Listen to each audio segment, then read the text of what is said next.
في القرآن المجيد والفرقان الحميد.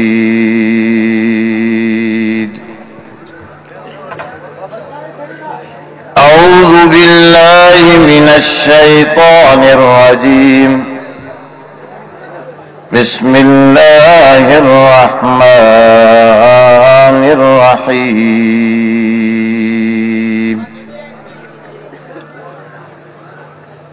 قل إن كنتم تحبون الله فاتبعوني يحببكم الله.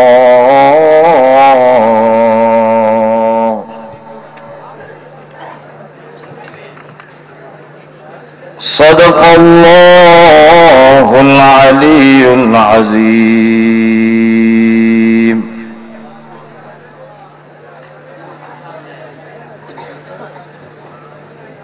کائنات کی تخلیق کا مولا تو سبب ہے،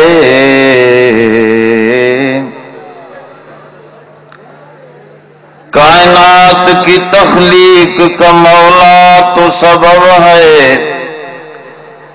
اسلام کا مفہوم تیرے در کا ادب ہے.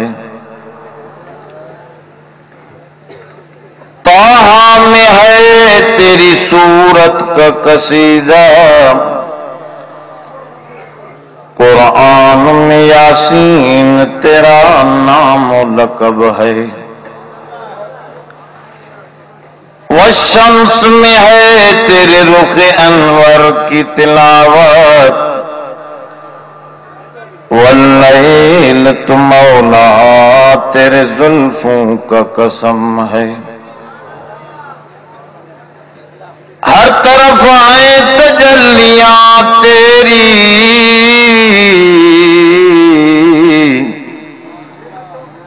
بے حجابی حجاب ہے تیرا.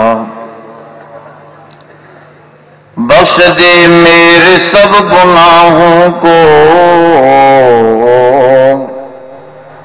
کیونکہ غفار نام ہے تیرا.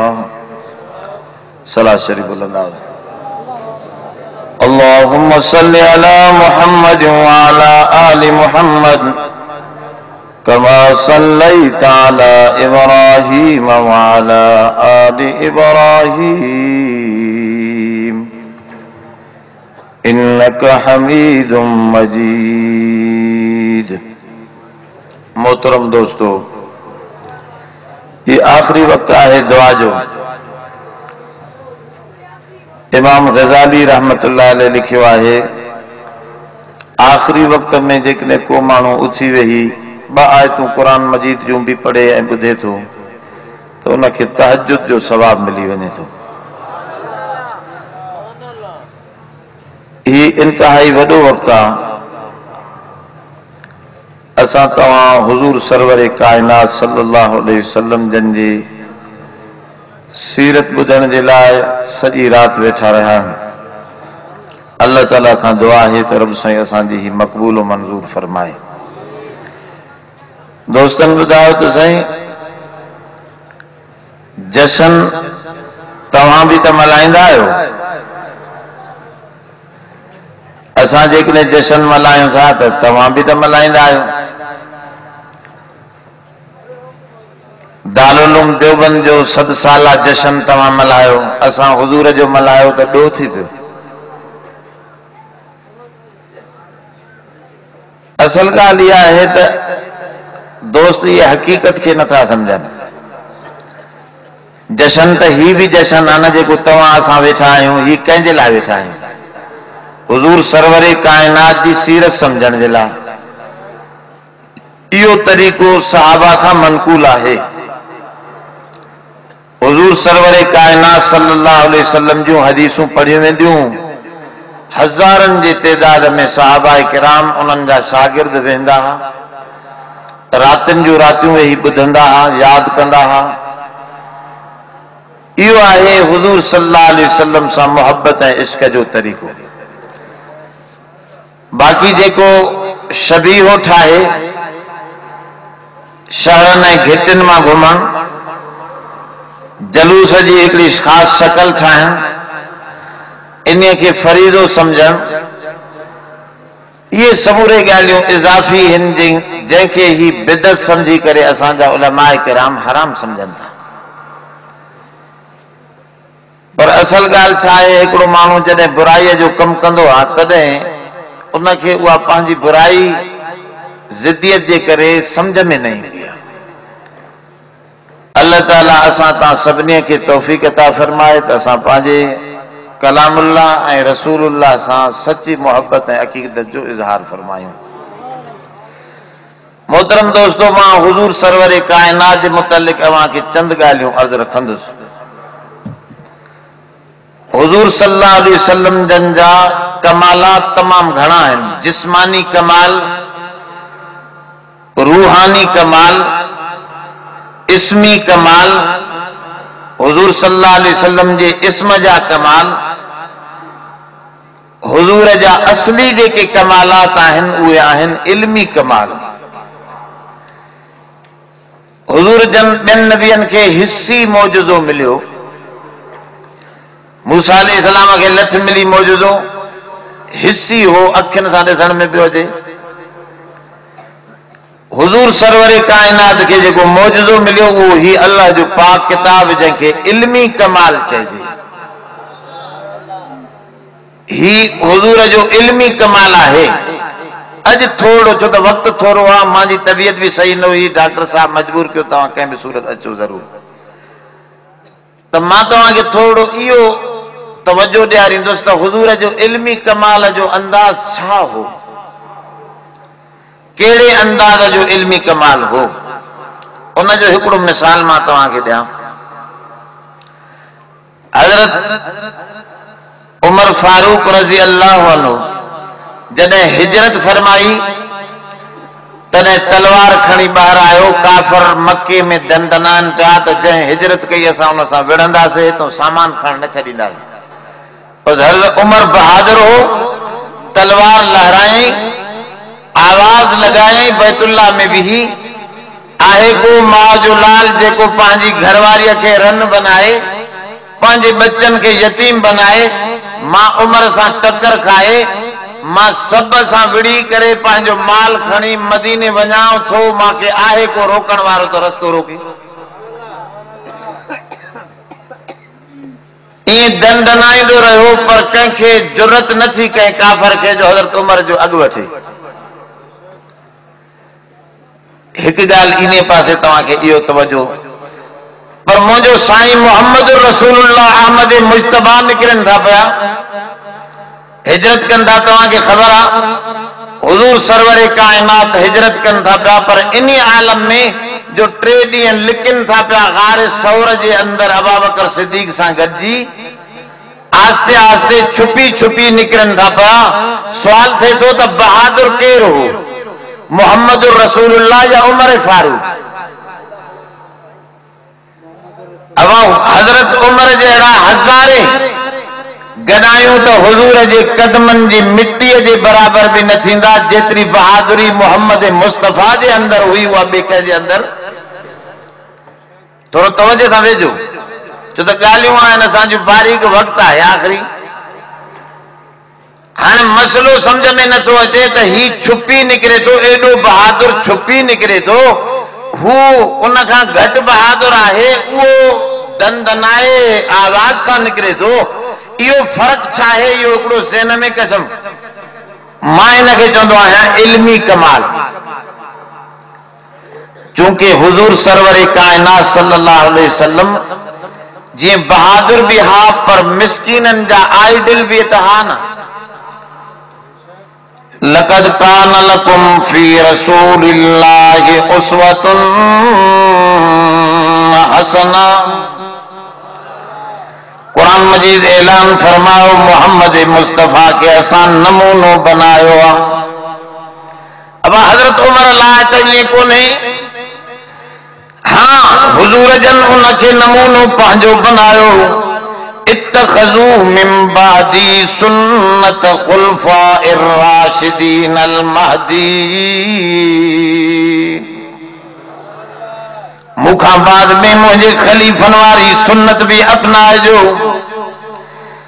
پر अल्लाह जी ज़ात मोहम्मद मुस्तफ़ा के नमूनो बनायो। हुजूर जन जी बहादुरन जे लाइ नमूना हा, तीअं चो कमज़ोरन जे लाइ बि नमूना हा। हुजूर बि ॾाढ मुड़सीअ सां निकिरे हा त चो निकिरी पियो सघे, पर पोइ कमज़ोरन जे लाइ नमूनो न रहे हा। इन जे करे पाण छुपी छुपी निकिता, ताजो कमज़ोरन जे लाइ बि मुंहिंजे सोणे मोहम्मद करीम अरबी पंहिंजो नमूनो ॾेखारे छॾे।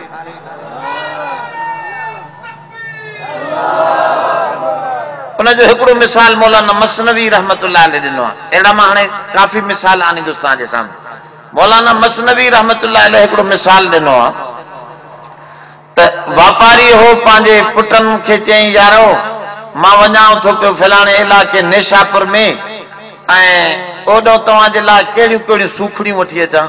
कंहिं चयोसि मुंहिंजे लाइ फलाणो कपिड़ो, कंहिं चयोसि फलाणो खेॾणो, घरवारी चयो फलाणो वॻो मुंहिंजे लाइ, धीअ चयो फलाणी मुंहिंजो रओ मुंहिंजे लाइ वरितियो आहे। हिकिड़ो हिन वटि तोतो पढ़ियल हुयो।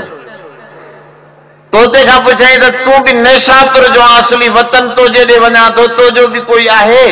मिसाल आहे हिकिड़ो सम्झण जे लाइ। उनखे चई तुंहिंजो बि कोई आहे सुवाल, त मां उहो तुंहिंजो उते पूरो कयूं अचां। चए मुंहिंजो ॿियो सुवाल कोन्हे। उते जॾहिं तोतनि खे ॾिसे, नेशापुर जे तोतनि खे ॾिसे, त उन्हनि खे मुंहिंजो इहो न्यापो ॾिजांइ त हिकिड़ो बांदी तव्हांजो मुंहिंजे घर में बि पियो आहे, बसि मुंहिंजा सलाम बि चइजांइ उन्हनि खे, एतिरी ॻाल्हि बि कजे। हिन जो बिल्कुलु इहा ॻाल्हि मां तुंहिंजी चवंदुसि। जॾहिं नेशापुर वियो पंहिंजो वापार पूरो कयईं, आख़िर में वापसी जो मामिलो थियो, बाग में सैर पियो करे त ॾिठईं तोतनि जो झमघटो आहे। मथे मुंहुं करे चई, यारो तव्हांजो हिकिड़ो दोस्त पिंजरे में पियो आहे, असां वटि आहे तव्हांजे इलाइक़े जो, तव्हांखे सलाम चवंदो आहे, वीचारो बांदी आहे। बसि चए मुंहिंजो ईअं चवणो, उहो तोतो हिकिड़ो फड़फड़ करे फा करे किरी पियो धरतीअ ते।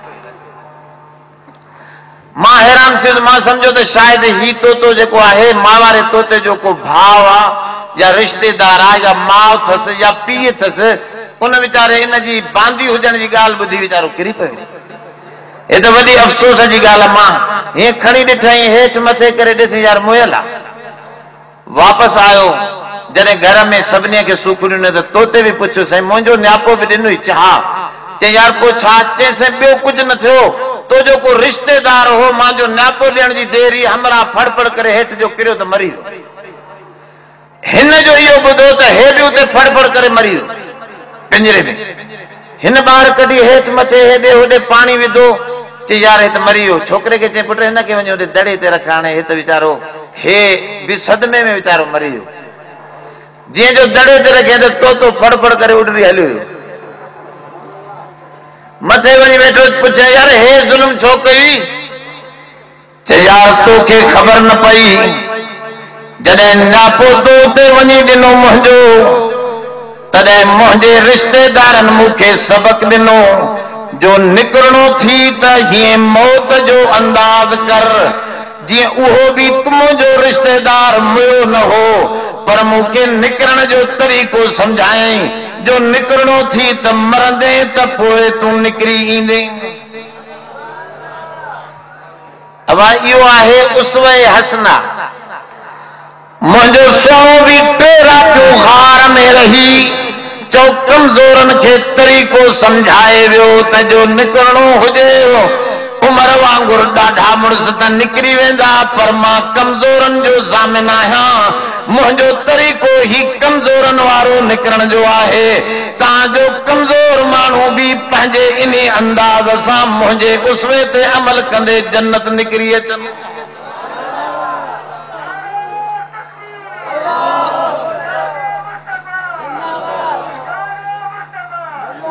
हुजूर जे इल्मी कमाल मां थोरो तवजो कजो। इल्मी कमाल मां ॿियो मिसाल अव्हांखे अर्ज़ रखां। हुजूर सरवरे कायनात सल्लल्लाहु अलैहि वसल्लम, अव्हांखे ख़बर आहे हज़रत अलीअ खे तीर लॻो। अबा हैदर करार वॾो बहादुर हो। असां इन्हनि सभिनी खे मञण वारा, असां सभिनी खे हक़ीक़ी तरह सां अहल बैत जा आशिक ही उलमाए देवबंद थवे। वल्लाह सभिनी किताबनि में मोहब्बत जा दास्तान लिखिया अथनि। आल बैत जी मोहब्बत जा दास्तान ले पर दोस्तन असांजन दोस्तन के गलत बुधायो इंतहाई गलत बुधायो अंधो हो एकड़ो अंधो विच में थोड़ो मिसाल लिया एकड़ो अंधो हो उनके दो पांजे शागिर्दन चो सही ता के खिरणी खारायूं खिरणी खिरणी समझो था खिरणी खीर जेको पचंदो आ हां उन में चांवर विझी खीर पचाइना सफेद हुंदो आ साईं वो ता के खारायूं त हिन जो यार वो किए थियो अंधे मानू खिरणी ॾिठी न हुई जे यार वो खिरणी किए थींदी आ त हुनन चो साईं छोकरो सादो उन समझायो पियो हाणे उन के गलत नमूने सा जे साईं ये थींदी आ जी अच्छी अच्छी बदक तो वरी हिन अंधे वो अच्छी बदक भी न ॾिठी हिन पुछो बाऊ अच्छी बदक किए थींदी आ तो छोकरे वरी हथ हे ॾिसो हे हथ डिंगो करे हे हथ लगारायो जे साईं ही उन जी मुंडी हुंदी आ ही उन जी शक्ल हुंदी आ अच्छी बदक ही हुंदी आ हिन जो हथ लातो डिंगो बिंगो ॾिठई जे कुती जा पुट हे मांजी निड़ी में फांसी न पवंदो अबा जी हुन खिरणी जी गलत तशरीह मानू ने बुधाई ना ये उलमा देवबंद जी मानू गलत तशरीह बाहर बुधाइन था तो ये पीरन जा मुनकिरन आल बैत जा मुनकिरन गलत तशरीह बुधाई था हकीकत में जेकॾहिं इन्हनि अंधनि खे अखियूं हुजनि त ही अची असां जूं ॻाल्हियूं ॿुधनि त मां सम्झां थो इल्म जा हज़ारे दरवाज़ा उन्हनि जे साम्हूं खुली वञनि मां पियो अर्ज़ रखां हुज़ूर सरवर कायनात सल्लल्लाहु अलैहि वसल्लम हज़रत हैदर करार नमाज पढ़ान पिया तीर लगो हजरत के नमाज के अंदर सहाबा किराम फरमायो त छड्यो छड्यो हैदर करार जदे नमाज पढ़ंदो आ तने का खबर न हुंदी थस यो जेको पिन्नीअ में तीर लगल थस उन वक्त में कढी वठंदासेस वो हिन के पतो ही न लगंदो हाने कढंदो त दर्द थींदो हाने जान नमाज थींदी त हजरत हैदर करार नमाज नहीं थी हजरत इमाम हसन ऐं हुसैन गजी करे वो तीर कढी वतो हजरत जे पिन्नीअ मां हजरत के पतो ही न पियो सलाम वरायो पुछन पिया पुट हिते तीर लगल हो काॾे हो साईं तव्हां नमाज में हुयो असां वो तीर कढी छॾियोसे चे अच्छा मुंहिंजो तीर वो निकिरियो मूंखे त पतो ही न लॻो अबा हे कंहिंजी हालत हुई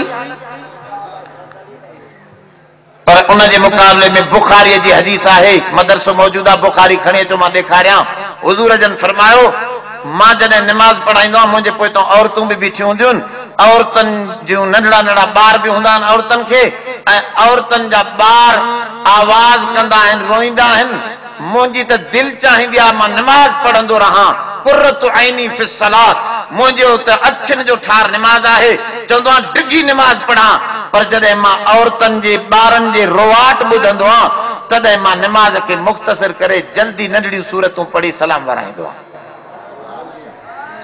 सवाल थे तो ॻाल्हि थोरो तवजो सां आजो सवाल थे तो हैदर करार के तीर लगे तो तीर उन जी जंग खां निकिरे तो त हजरत हैदर करार के महसूस ही न थो थे खबर ही नथी पवे ऐं मुंहिंजो सोने मोहम्मद करीम अरबीअ खे ॿारनि जो आवाज़ जेको आहे उहो बि ॿुधण में अचे थो उन जे करे वरी नमाज खे बि मुख़्तसिर करे सलाम बि वराए छॾनि था सवाल थे त नमाज हुजूर जी मथे या हैदर करार जी मथे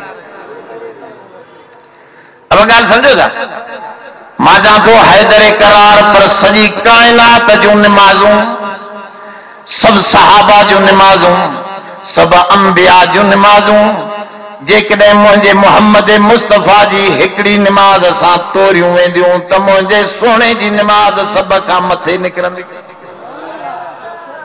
असांजो अक़ीदो आहे हुजूर जी नमाज सब खां मथे आहे पोइ हे छा सुवाल आहे जो साईं जन त नमाज में ॿिए पासे ख़्याल वञे थो पियो पर हुन हैदर करार जो नमाज में ॿिए पासे ख़्याल नथो वञे उलमा लिखनि था पिया दर्जा हिन हिकु आहे मखलूक जा हक़ ॿियो आहिनि अल्लाह जा हक़ अब ॻाल्हि समझो मखलूक जा हक़ हैदर करार हाल में अची पंहिंजे जिस्म जो हक़ विसारे वेठो पर मुंहिंजो सोनो मोहम्मद जीअं अल्लाह जो नमाज पढ़ी हक़ पियो अदा करे तीअं मखलूक सां प्यार वारो बि हक़ अदा करे पियो चओ जेको बिनी हकन के अदा करे तो इहो कामिल नबी आहे। इन जे करे उसमो मोहम्मद मुस्तफा। अब बिनी जो हक अदा करे वो कामिल जे बोले जेको हिकड़े जो हक अदा करे वो कामिल। ॻाल्हि समझो था? अरे तवज्जो कयो त मां तव्हांखे समझा। एड़ो ॿियो भी मिसाल आहे हुजूर सरवरे कायनात सल्लल्लाहु अलैहि वसल्लम अल्लामा शिबली नोमानिया जो पुट मरी थो वञे नौजवान। अल्लामा शिबली नोमानिया जो पुट नौजवान मरी थो वञे। अख मां हिकड़ो गोड़ो भी नथो वहे। खुशीअ में नमाज पढ़ायो, कपड़ा नवा पातो, जुमे जो खुतबो पढ़ियो। माण्हू हैरान थी विया, हज़रत तव्हांजो नौजवान पुट हिकड़ो मरी वियो, उन ते तव्हांखे अखियुनि मां गोड़ो भी न आयो।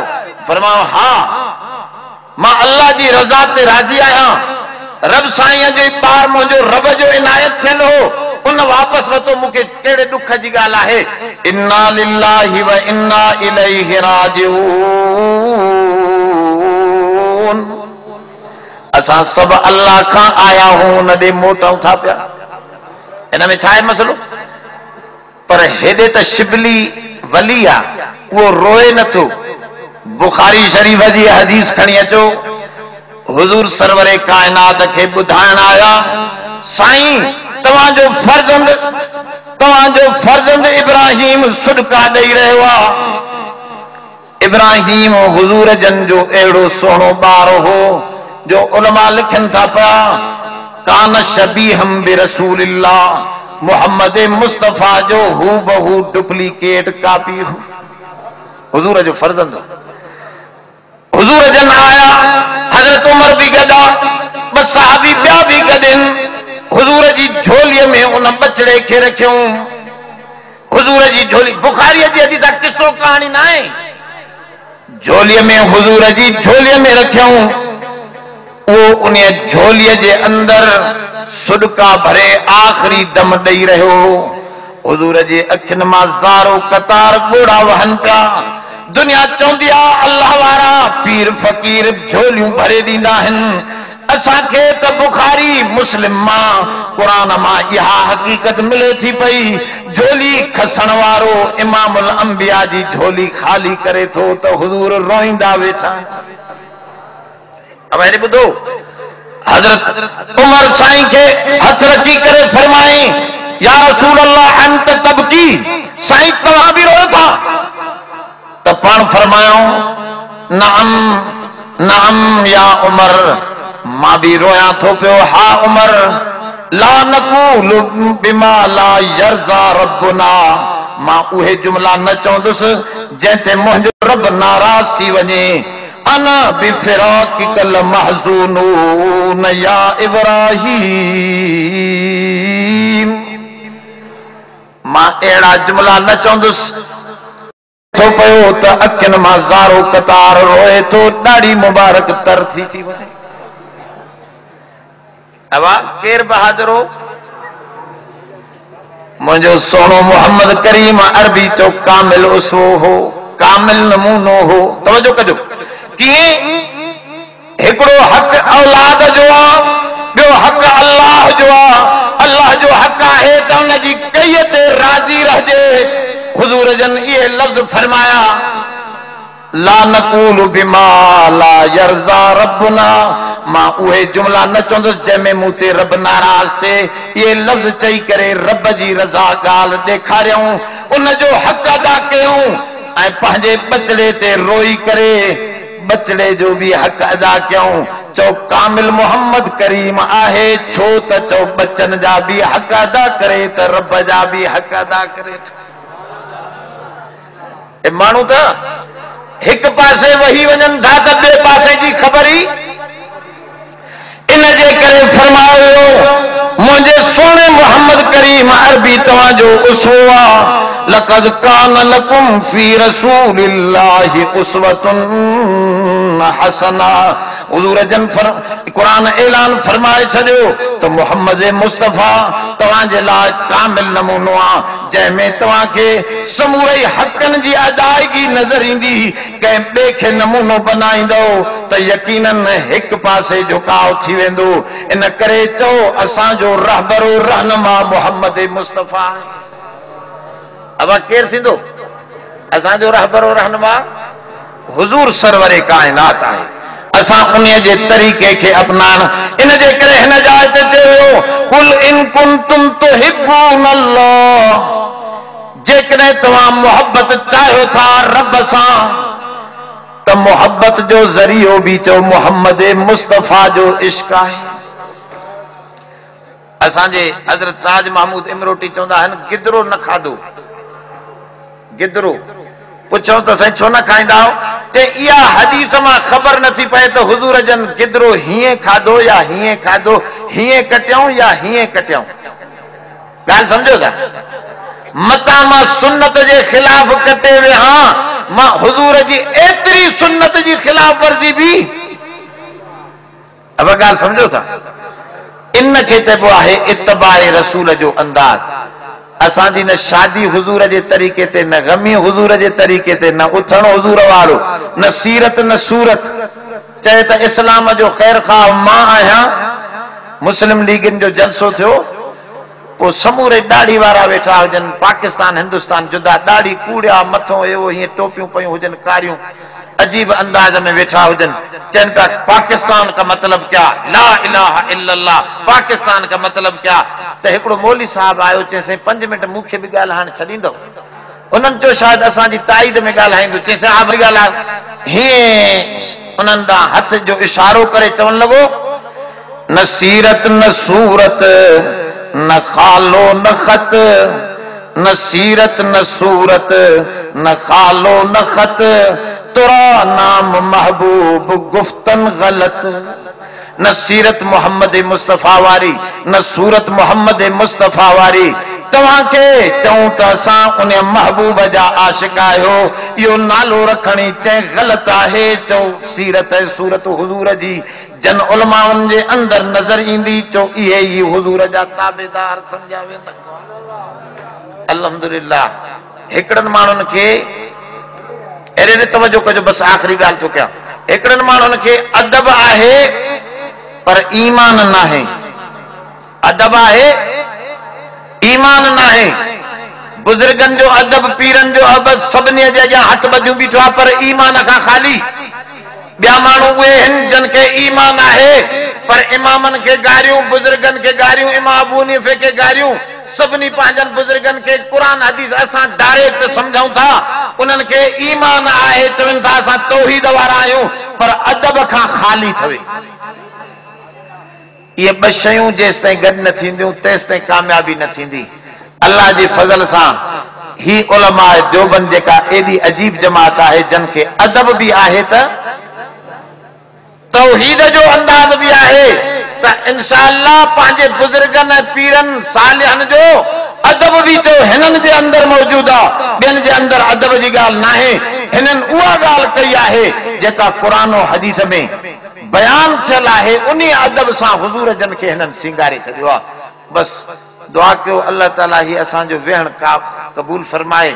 वक़्तु पूरो थी वियो आहे नमाज़ जो, इन जे करे मां मुख़्तसरन अर्ज़ु कयो। उहे त मूंखे शौक़ु हुयो त कम अज़ कम तव्हांजे साम्हूं हुजूर सरवरे काइनात जी पूरी सीरत ऐं सूरत जो हिकिड़ो ख़ासि नक्शो सम्झायां, पर बस कंहिं ॿिए वक़्त में जो ज़िंदगी बाक़ी आहे। आख़िरु दावाना अनिल हम्दुलिल्लाहि रब्बिल आलमीन। रब्बना तक़ब्बल मिन्ना इन्नका अंतस समीउल अलीम व तुब अलैना इन्नका अंतत तव्वाबुर रहीम। रब्बि इग़फिर वरहम व अंत खैरुर राहिमीन। अल्लाहुम्मा नस्अलुकल हुदा वत तुक़ा वल अफ़ाफ़ वल ग़िना। अल्लाहुम्मा नस्अलुका इल्मन नाफ़िअन, क़ल्बन ख़ाशिअन, रिज़्क़न वासिअन, शिफ़ाअन मिन कुल्लि दाइन।